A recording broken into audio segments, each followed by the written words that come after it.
Olá, gente, boa noite, tudo bem? Obrigada por todos vocês que conseguiram aí participar conosco aí, ingressar aí conosco aí nessa live. Hoje a gente vem aqui para debater, né, os assuntos do dia a dia, que chama mais atenção no escritório dos casos aí para os empresários, né, diminuir os seus passivos nas empresas, os problemas trabalhistas mais recorrentes na Justiça do Trabalho. Para isso, hoje vai participar da nossa live aí a doutora Janaína Pereira. Ela é advogada, minha mentora. Ela tem 20 anos de experiência em consultoria empresarial e trabalhista. Ela é de Curitiba. Vou aceitar ela aqui, ela entrar aqui para participar conosco dessa live. A esse horário, nós estamos aí toda empenhada aí. Pronto. Então, vamos falar hoje, debater os assuntos que nós conversamos aí do dia a dia, né, para chamar a atenção dos empresários, né, nos casos aí para diminuir os passivos das empresas, né, os problemas trabalhistas recorrentes de casos que a gente tem aí no dia a dia, né, Janaína? Isso. Você apresenta um pouquinho aí para eles também, fala um pouco você é de Curitiba, eles gostam de ouvir seu sotaque também, tá? Ah, é? É. Então, meu nome é Janaína, eu trabalho há 18 anos com consultoria trabalhista, atendendo exclusivamente empresas, né, de vários setores a gente atende por aqui. E a ideia dessa live que a gente estruturou aqui é trazer consciência para as empresas de eventuais problemas que a empresa às vezes nem sabe que tem, que pode ser eventualmente ali um passivo trabalhista, que pode gerar ali uma demanda trabalhista futura, às vezes num valor bem expressivo, e não tem ideia de que aquilo pode ser contornado previamente. Porque qual que é a ideia da consultoria? É resolver a situação de uma forma prévia, de uma forma de gerar mais estabilidade, é aplicar a lei ao caso concreto, adaptar a interpretação legal ao caso concreto, fazer com que a lei, a jurisprudência, a gente consegue direcionar a empresa para que esteja mais de acordo com o entendimento do judiciário, para que não tenha ali uma surpresa lá na frente, com uma demanda astronômica, né, como a gente costuma ver aí no nosso dia a dia. Então, o objetivo é a gente trazer essa consciência de alguns temas que a gente atende aí na nossa rotina, para que as empresas realmente saibam o risco que elas podem correr e o que pode ser realmente revisado e previamente aí contornado com uma consultoria, com uma orientação, digamos assim. Acho que mais um ponto que é interessante falar é que a lei não traz um roteiro, né, do que deve fazer, do que não deve fazer. Então, o profissional de direito, o advogado, ele faz essa interpretação, né, o conjunto, né, faz a interpretação de todas as normas para que se adeque melhor ao caso concreto apresentado pelo cliente. Então, esse é o ponto que a Natasha trabalha aí com grande maestria em São Paulo, né? Então a gente troca muito e que eu trabalho aqui em Curitiba. Então nós somos parceiras em muitas demandas aqui, achamos as melhores soluções, né? Trabalhamos juntos nisso para encontrar a melhor solução para os nossos clientes, porque não é algo tão simples quanto parece, porque não é só solucionar dúvidas, né? É encontrar a melhor estratégia, encontrar a melhor solução. Acho que seria isso, Natasha, as minhas considerações iniciais aí. Então, hoje a gente ia começar aí a adentrar aí, né, para os empresários. A gente tem visto aí bastante recorrente algumas funções, né, de alguns profissionais que têm sido contratados através de contratos por PJs por MEI. Então, isso é um dos assuntos que a gente gostaria de estar colocando para vocês, que a gente tem alguns cargos aí que têm tido, assim, maiores incidências nesses tipos de contratos, que são os contratos de TI, eventos, mecânicos, manutenção e pintura, tá? O que mais pega aí nessa situação aí são situações de subordinação.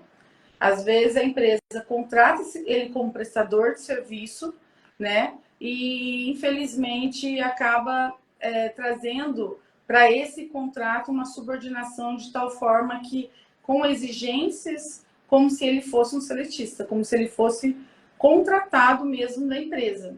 E aí a gente queria colocar algumas situações aí que acaba sendo exigido, que acaba trazendo isso para a empresa e trazendo um problema trabalhista, né, judicial, recorrente, que poderia, se tivesse um suporte de uma consultoria, talvez ele não estaria passando por isso, se ele tivesse uma orientação correta. Então a gente coloca alguns pontos aí, né? Ter controle de horário, o piso salarial, controle da jornada, notas fiscais sequenciais, pagamentos via Pix e transferência. Todas essas colocações que nós colocamos aí, isso pode trazer uma nulidade contratual, né, Janaína? Pode gerar aí um risco enorme para a empresa de fraude, né? A questão aqui, acho que os empresários eles confundem ali, é que você pode fazer a terceirização da atividade fim. Não há problema com relação a essa questão. A questão é que você não pode exigir de um prestador de serviço, quando você quer contratar como PJ, exigir como seletista. E aí, você exigir como seletista, no caso, os principais requisitos, como a Natasha destacou, principalmente o requisito da subordinação, né? Não dá autonomia para esse profissional estabelecer outros vínculos, outras oportunidades, né? Então, esse é a principal unidade que gera quando a gente fala, principalmente, dos contratos de MEI, né? Os contratos de MEI é o que mais se discute hoje na Justiça do Trabalho, né? Porque são contratos de valores expressivos, né? Quando a empresa quer contratar um MEI, são contratos de valores expressivos. Então, uma demanda trabalhista do MEI, geralmente é uma demanda trabalhista de um valor bem alto, né? Porque é o pedido de vínculo, é o pedido de horas extras com base naquela, né, com base naquele salário, naquela remuneração que é paga, o pedido dos encargos, todos os desdobramentos com relação a isso. Então, todas essas questões, elas estão ali embutidas ali naquele salário. Então, é a mesma coisa. Então, perdeu-se o vínculo, perdeu-se a questão de PJ, tudo que era com aquele salário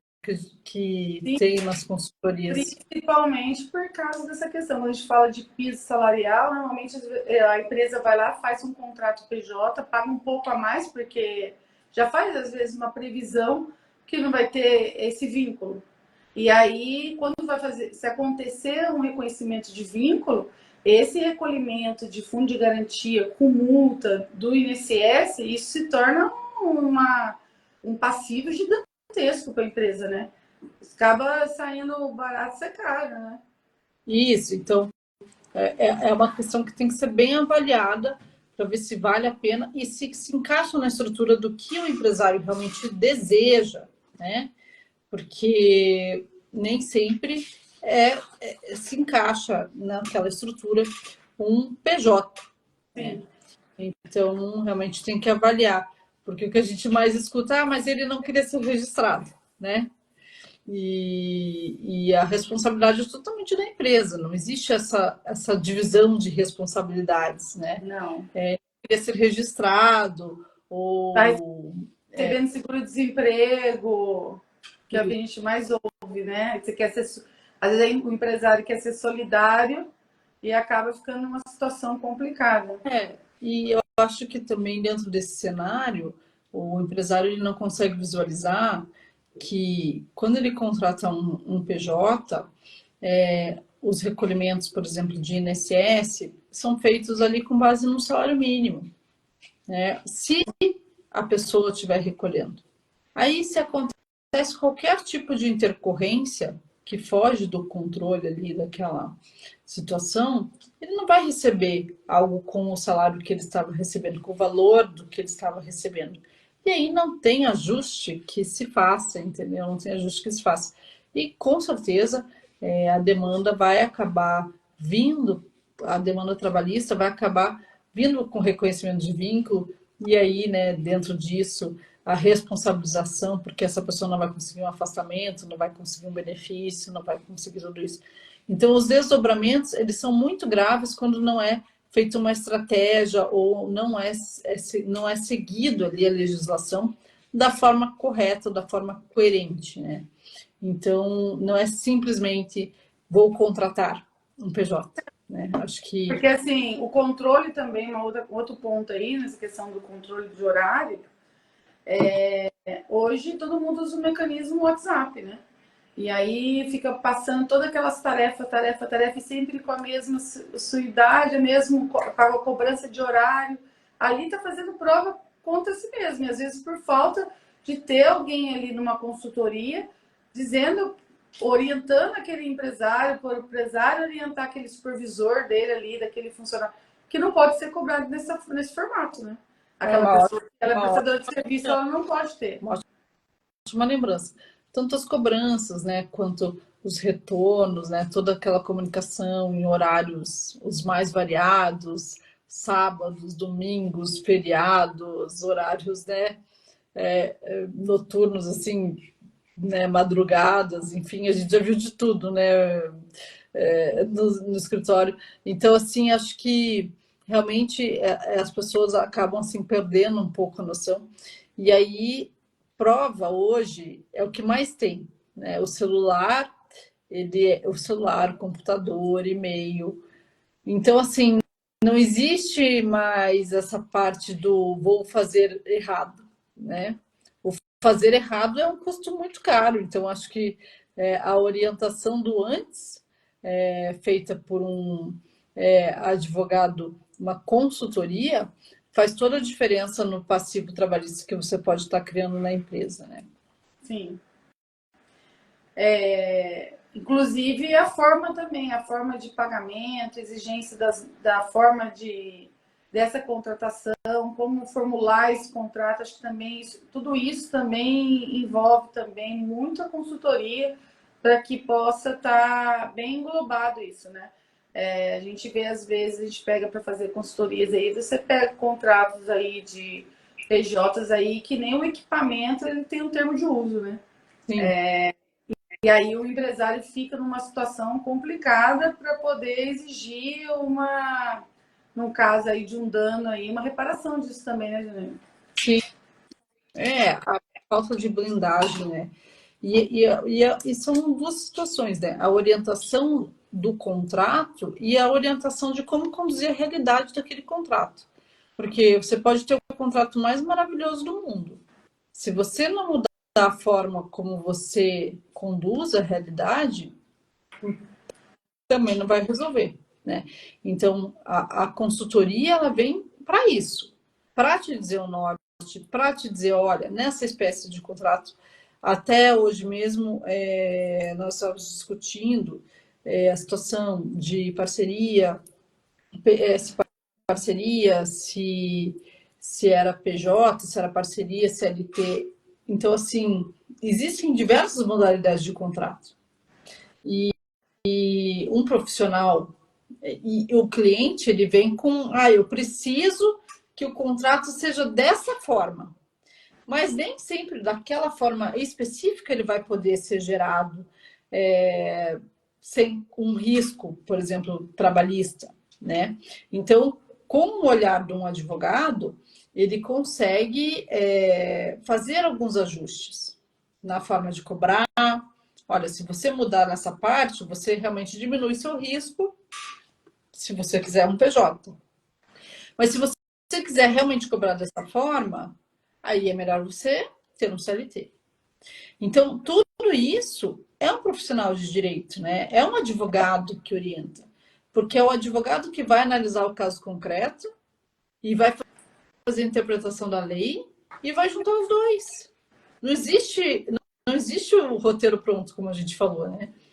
Existe a análise do caso concreto, que é com a experiência do advogado, que vai olhar e vai te indicar o melhor caminho. para evitar o passivo trabalhista. Então, o fazer errado, realmente, a gente vê que é muito caro. E aí, o fazer errado, a gente, quando vem uma ação trabalhista, principalmente nesses casos de PJ, é 8 ou 80, né? Ou você ganha e não paga nada, ou você perde e paga muito. E aí são ações de 100, 150 mil, né? Não são ações de pouco valor, né? Porque geralmente são salários altos.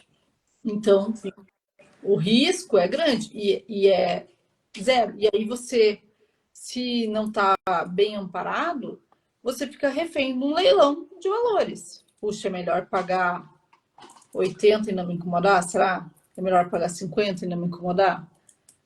Então, por isso existe a consultoria, por isso existe o preventivo, por isso existe todo um trabalho que um advogado consultor faz. Então, não é assim tão simples fazer um contrato de PJ, né?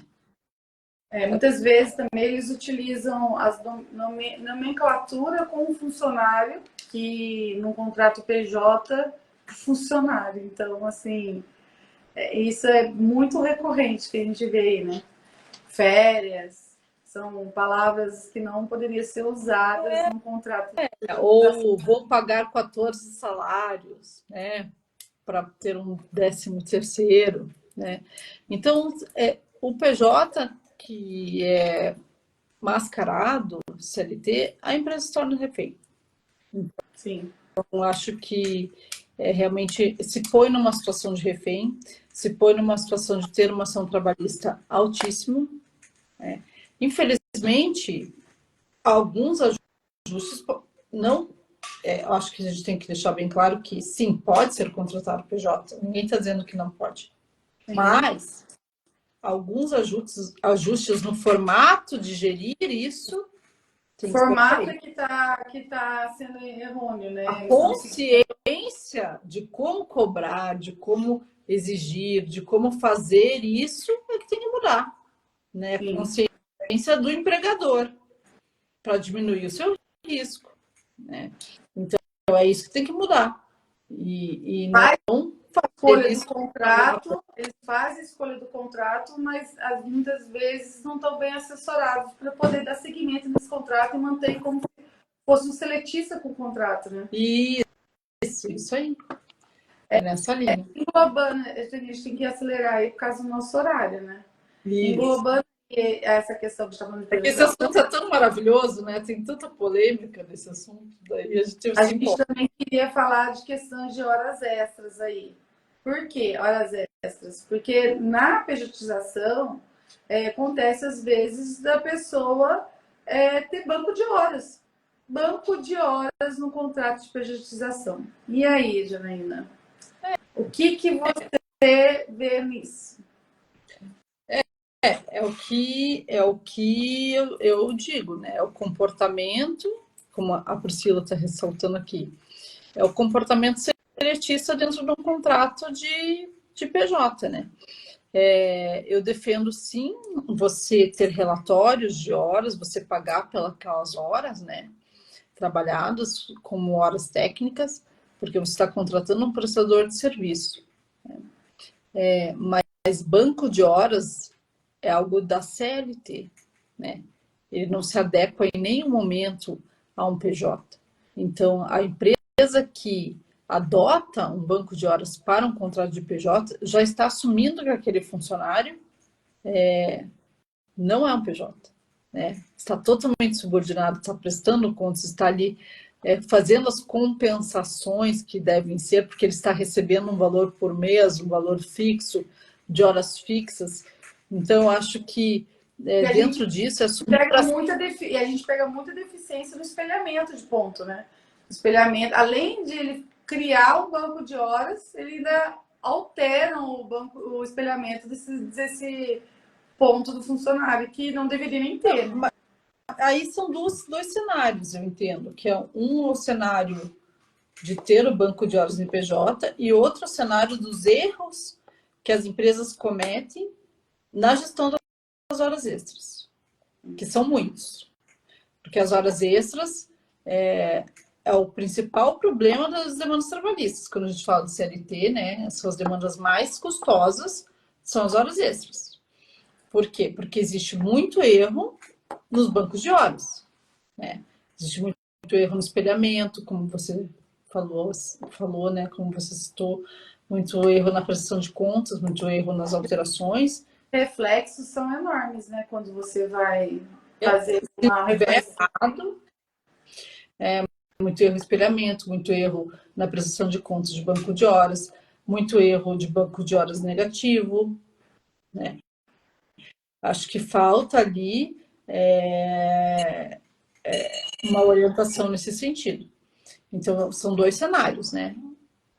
E horas extras realmente é um dos pontos mais discutidos na justiça do trabalho quando a gente fala de CLT, né?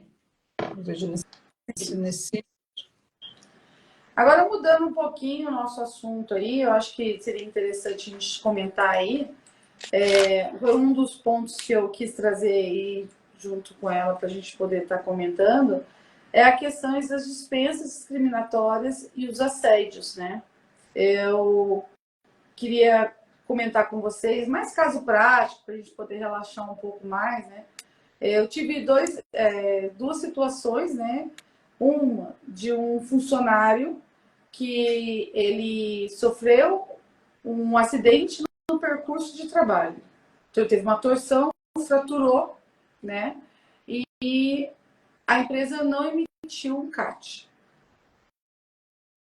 O que faltou para esse RH que manteve essa funcionária trabalhando home office e não emitiu o CAT? O que ele poderia ter feito aí, Janaína, numa situação dessa? Ele quem?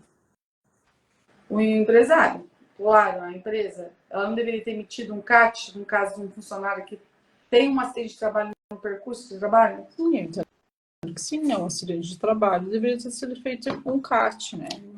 Não teria como... É muito recorrente essa situação, né?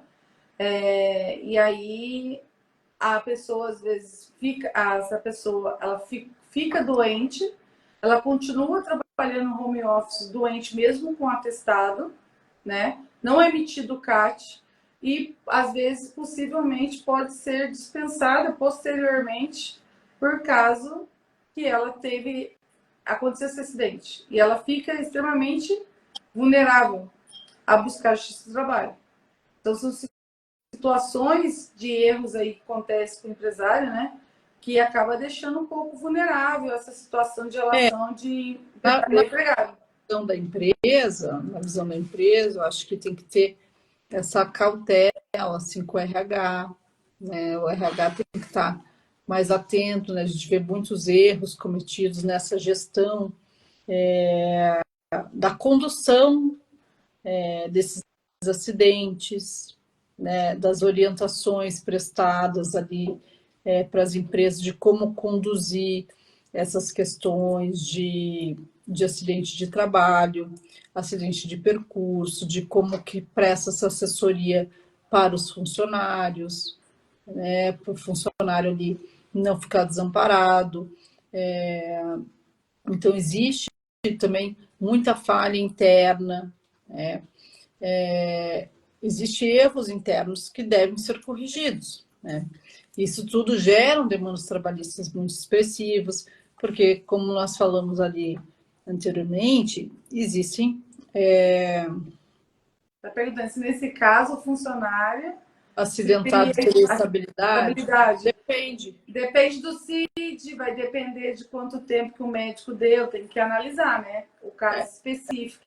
Do CID não, depende do tempo de afastamento que foi dado. Então, assim, então acho que tudo isso tem que ser avaliado ali como é a condição, mas hoje em dia tem, como você mesmo citou, né? O WhatsApp, mensagens, nesse caso tem várias provas, né? Tem o atendimento da situação, tem prontuários médicos, né? O CAT não precisa ser emitido só pela empresa, né? O CAT pode ser emitido pelo médico que atendeu, o CAT pode ser emitido, ele pode ir em qualquer lugar, assim, pode ser emitido pelo médico, não precisa ser, ele pode até ir no ministério para emitir, se eu não me engano, não precisa ser só pela empresa. Então, também tem outras situações, né, que podem ser corroboradas aí. Normalmente, o assédio moral é cometido em salas fechadas, então somente o funcionário patrão. E uma testemunha sempre a favor do patrão. Geralmente sim, né? Mas hoje em dia tem muito celular gravando, né? Então, também não é bem assim. E quando também tem assédio, tem posturas reiteradas por mensagens, cobranças. As empresas elas estão passando por algumas situações aí para reavaliar suas posturas na condução aí dos seus trabalhos com os funcionários, porque o assédio ele não consegue ficar bem restrito por muito tempo. É uma coisa que aumentou muito, né? Pós-pandemia, uma coisa o assediador em questão, sabe? Então, existe aí um movimento grande e as legislações, nesse sentido, exigindo posturas das empresas para adequações com urgência com relação a isso. Dessas questões aí para inibir as questões de assédio que estão aumentando a cada dia, né? Estão aumentando a cada dia. A gente vê muito assédio contra a grávida, né? Na questão de querer aumentar o esforço para poder tentar fazer com que peça demissão. A gente às vezes vê não aceite de atestado também, né? É uma coisa assim, bastante recorrente na justiça do trabalho. A visão da empresa tem várias visões, né? Tem funcionário também que apresenta diversos atestados, sem precisar. Então, tudo tem dois lados, entende? Acho que existe a visão do funcionário e existe a visão da empresa. Então, acho que dentro disso, tudo depende de como é conduzido, de como dá a intenção, né? Existem empresas que erram, existe funcionários que também não agem de uma forma legal. Então, assim, nós como operadores do direito, nós temos que ter essa balança, né? Tipo, de ver, olha, está errando, está exagerado, né? Então, a gente consegue ver quando uma empresa está exagerando, né? Por isso que quando a gente vai fazer uma norma, vai ter uma avaliação, alguma coisa nesse sentido, para a gente revisar um documento ou colocar alguma coisa assim, o bom senso é o nosso, né? Porque nem sempre o empresário tem o mesmo olhar, né? Ele quer que seja daquele jeito, mas aquele jeito às vezes é arbitrário, né? Às vezes é um excesso. Então, nós estamos aí para ponderar, né? Ponderar os dois lados. Olha, se você exigir desse jeito, não vai ser muito interessante. Que tal adaptar para esse, né? Então, nós temos que ter esse excesso. A importância de ter uma consultoria está nisso, porque quando existe uma questão dessa, se ele tem uma consultoria, ele não vai cometer esse erro, né? Vai minimizar os impactos, porque a gente que vê essas questões, né, de assédio e já vi questões de assédio dentro de empresas, existem empresas que tentam minimizar isso ou quando ficam cientes, porque às vezes acontecem assédios que a empresa demora para ver não é o que está acontecendo. Controle da empresa, né? Não é de controle. Né? Às vezes acontece, entendeu? Então, assim, às vezes é entre funcionários, às vezes é num setor específico. Então, nem tudo como se pinta. A empresa é totalmente culpada. A empresa é responsável pelo ambiente de trabalho, né? Mas às vezes tem decisões que são arbitrárias ali, tomadas por uma dispensa discriminatória, alguma coisa assim, que a empresa às vezes não sabia daquela situação, né? Uma dispensa com um funcionário com câncer, né? Ou com HIV, ou com alguma coisa. A empresa não sabia, né? Que tinha, que não podia dispensar, ou que poderia ter aquele problema. Então, assim, tem falta de conhecimento, ela existe. Então, a gente tem que trazer a consciência. Nós estamos aí para isso, Muitas para trazer a consciência. vezes é tão até constrangedor, às vezes, que o juízo até coloca em sigilo o processo naquele momento para integrar o funcionário, né? Para fazer uma integração, se acontecesse erro para a empresa, né? E nenhuma empresa hoje, assim, pela minha experiência, nenhuma empresa quer ter caso registrado de assédio, né? Porque isso, existem sites onde é divulgado isso entre os funcionários, né? Oferta devagar, você vai trabalhar naquela empresa, aquela empresa tem tal e tal caso. Então não é bem assim, sabe? Existem informações que rolam aí na internet de empresas que são assediadoras, de empresas que não têm um ambiente legal para trabalhar. Então, existe uma preocupação, sabe? Então, não é tudo como pinta, empresa, não sei o quê. Né? Esses dias mesmo, eu postei uma notícia de uma situação do Mercado Livre, lá que o funcionário morreu, se suicidou. Caiu da escada lá. E aí, logo junto com essa notícia, se você pesquisasse um pouquinho, vinham outras notícias dizendo sobre o ambiente de trabalho. Nossa, demorou para alguém morrer lá, porque não sei o quê, porque lá o ambiente é assim, assim, assim, assim, né?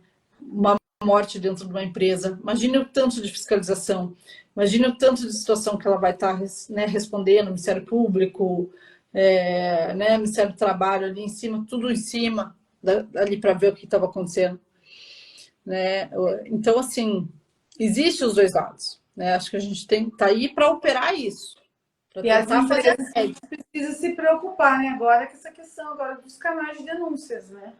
Canais de denúncia interna, né? Conforme a Secretaria de Saúde aí implantou aí, né? A questões aí das doenças psicológicas, né? Principalmente que você acabou de dizer aí da questão aí do suicídio. Mas hoje a gente vê dados aí, ou até bastante recorrente aí no nosso trabalho no dia a dia, que pós-pandemia as pessoas adoeceram. Então, assim, recorrente você vê perícias aí de questão de síndrome do pânico, bipolaridade, automutilações, depressivos, ansiedades, que causam inaptidão no empregado, né? E como que fica o empregador, né? Então, assim, talvez esses canais de denúncia tenham uma enorme importância aí na consultoria, né, gente? Sim, eu sou a favor de canal de denúncia independente do tamanho da empresa. Não só o que está exigido em lei. Eu acho Inclusive, tem que ter treinamento para esses superiores, como que pro superior e para os funcionários diferenciados, de questão de linguajar, né? Eu acho que isso faz total diferença no ambiente de trabalho. Eu acho que é uma segurança que os empresários podem ter, entendeu? Para saber o que acontece ali, porque é um olhar, é um cuidado a mais. A gente não sabe como as pessoas tratam as outras dentro da empresa. Não é algo. É uma consultoria pontual também, né? É um trabalho pontual, não é uma consultoria normal de dia a dia que costumam fazer por ano, em si, uma consultoria pontual, né? Sim. Que traz bastante diminuição de passivos aí para o empresário, né? Sim, faz toda a diferença ali no dia a dia. E acho que é um investimento que melhora muito o ambiente de trabalho e traz muita segurança, sabe, para as empresas nesse sentido, que tem que se preocupar com isso. Em breve vão ser fiscalizadas e quem trabalha com licitação não vai poder fazer licitação com órgão público se não tiver um canal de denúncia implantado, né? Eu tive um caso no meu escritório que uma empresa, ela tinha o canal de denúncia, mas ela não deu o curso, somente entregou, né, para os funcionários aquela cartilha. e acabou sendo punida por não ter feito esse devido curso que seria dar essa consultoria, esse treinamento para eles, né? Isso é muito importante. Isso também é uma prova, né? O empresário precisa disso. Sim, é o requisito da lei para as empresas que precisam cumprir, né, os requisitos da lei. Mas eu defendo que, independente disso, todas as empresas deveriam se preocupar.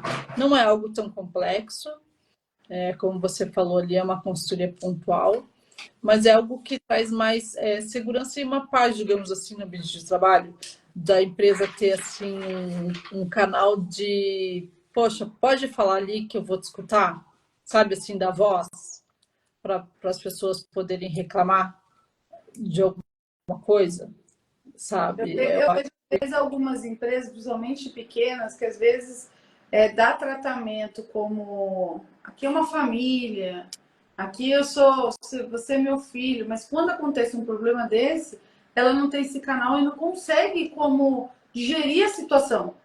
E aí é um momento que a consultoria é importante para ser essa terceira voz, né? Isso aí. Acho que seriam esses os principais pontos aí, já deu nosso horário aí. Já estamos explodindo nosso horário já. Não sei se alguém tem alguma pergunta, né? Tem uma pergunta aí pra gente.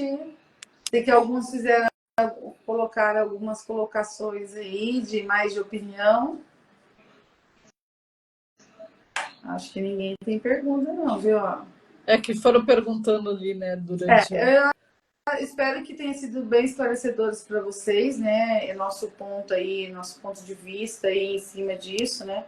Nosso intuito aí é divulgar, né? O nosso dia a dia. O nosso dia a dia é mais importante do que a gente ficar contando princípios, né? Com certeza. A É prática... claro que não dá, o tempo é pequeno, não dá para explicar uma consultoria no fio, porque é uma consultoria para cada tipo de empresa, né? Você tem que entender como que é o contexto. Nenhum empresário é igual ao outro, como nenhum advogado é igual ao outro. não existe modelo pronto, né? Não, colocaram alguma coisa aqui, vamos ver. Não existe modelo pronto, né? A questão ela é customizada e direcionada.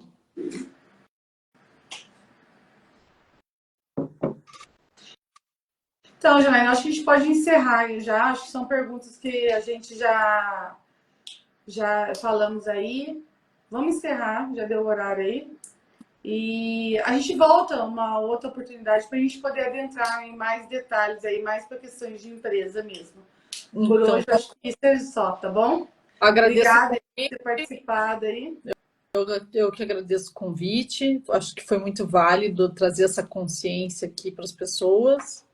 E é isso que a gente tem que trabalhar. A consciência, o que existe, né? O que acontece realmente no nosso dia a dia.